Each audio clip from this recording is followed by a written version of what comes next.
Ceremonial peel. Here we go.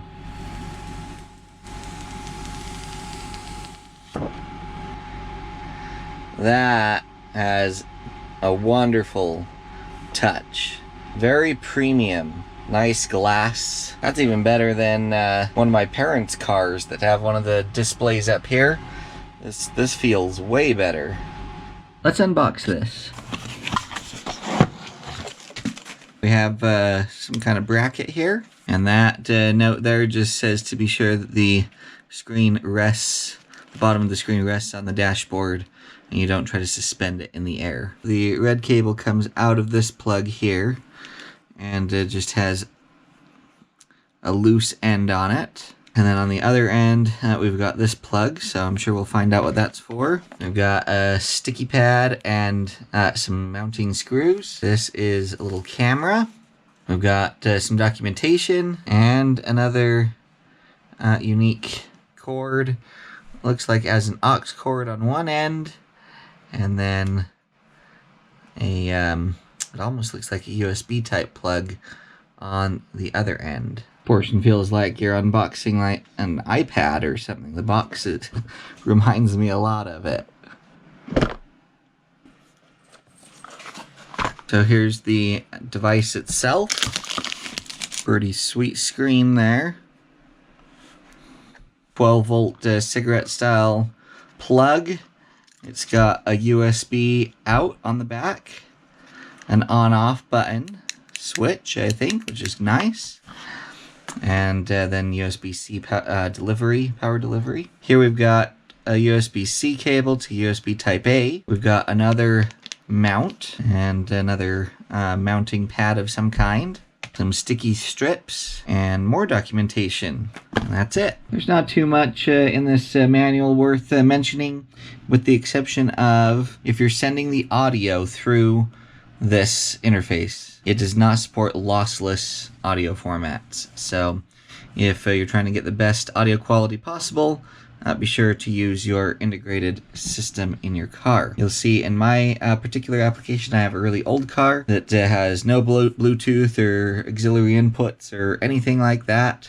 And so we're going to actually be setting this up with the FM transmitter. I got a little power station here with a trusty 12-volt plug. We'll try this in the car, but on this particular power station, this 12-volt plug is incredibly loose and wobbly. On the side here, we've got a couple of ports. Power delivery port.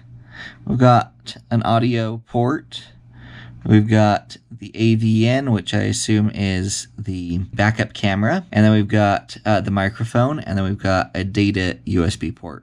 So we're going to plug this power cable into what's labeled as the power USB port.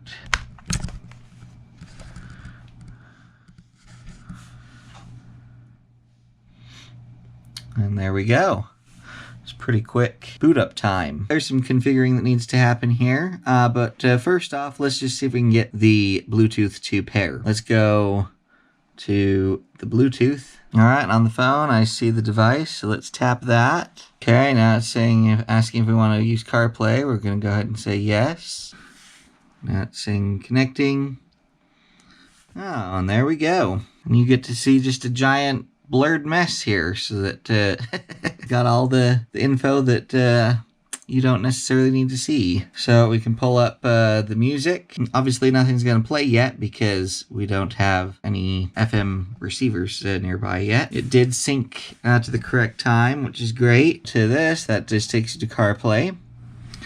Tapping this button here switches you to Android Auto instead of CarPlay. I use an Apple product, so we're going to stick with CarPlay.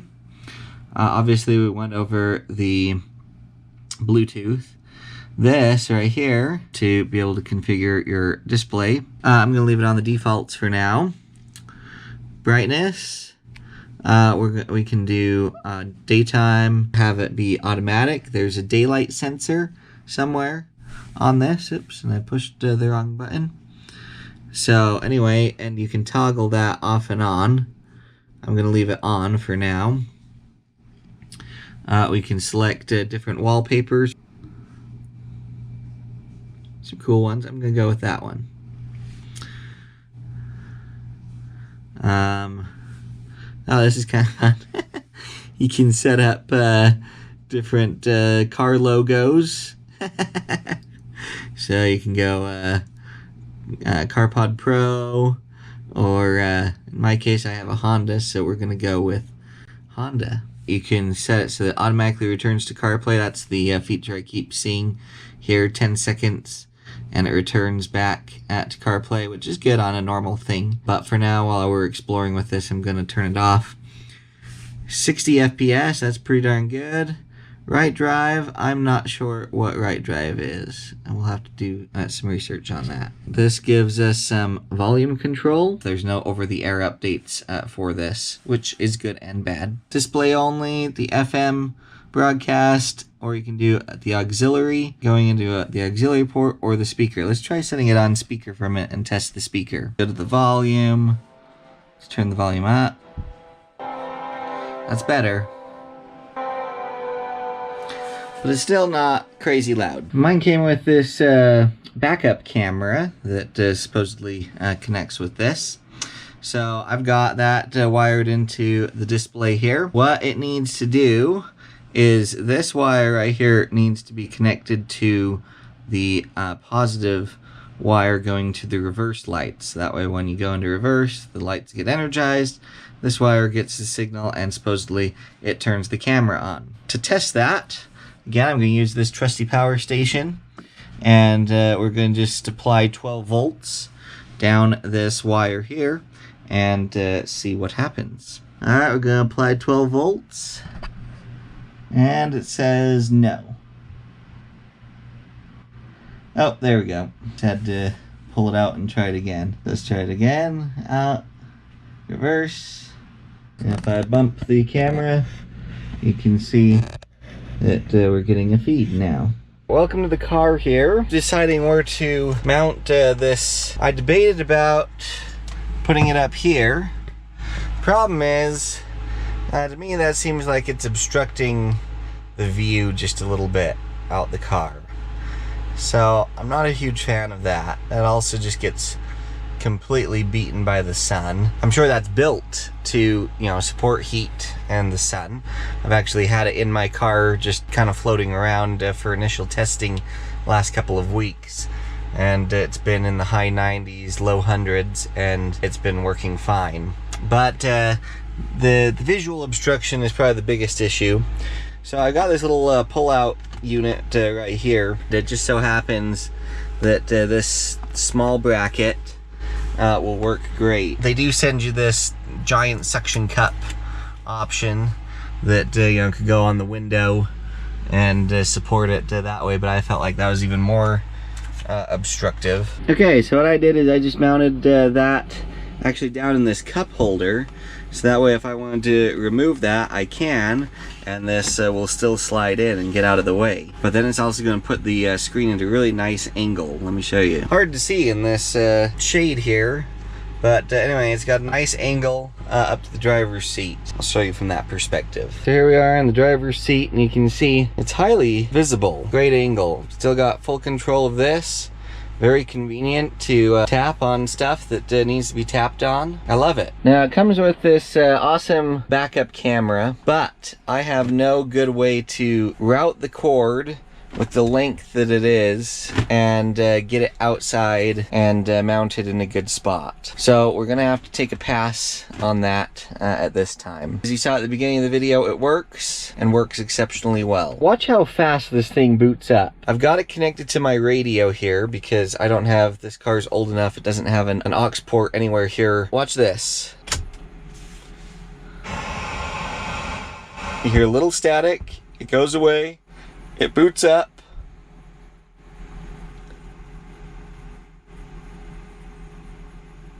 and we're in. That's fast. Let's test out audio quality. The worst quality audio will come through the radio, which is what I'm using. So I've programmed this to be, you just come in here, it's very simple, and come here to the FM setting, and you can tune this to the frequency that you want, and then you just match your car's radio to it, and it's like a little private radio station. Let's see how it sounds here. Let's play some music.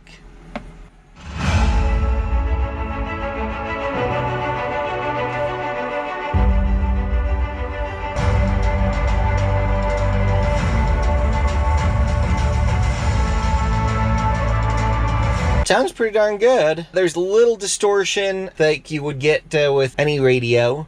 It just has that radio sound to it. For what it does, I am very impressed. That should do it. Okay, one thing you might need to mess with is the settings, the audio settings. If you come in here and come here to the volume, I did have to play with these sliders just a little bit to get the volume the way I wanted. The other thing I had to play with was the brightness, especially at night. It was incredibly bright at night. So I had to just come here and shift the night brightness down a bit. Let's test a phone call next.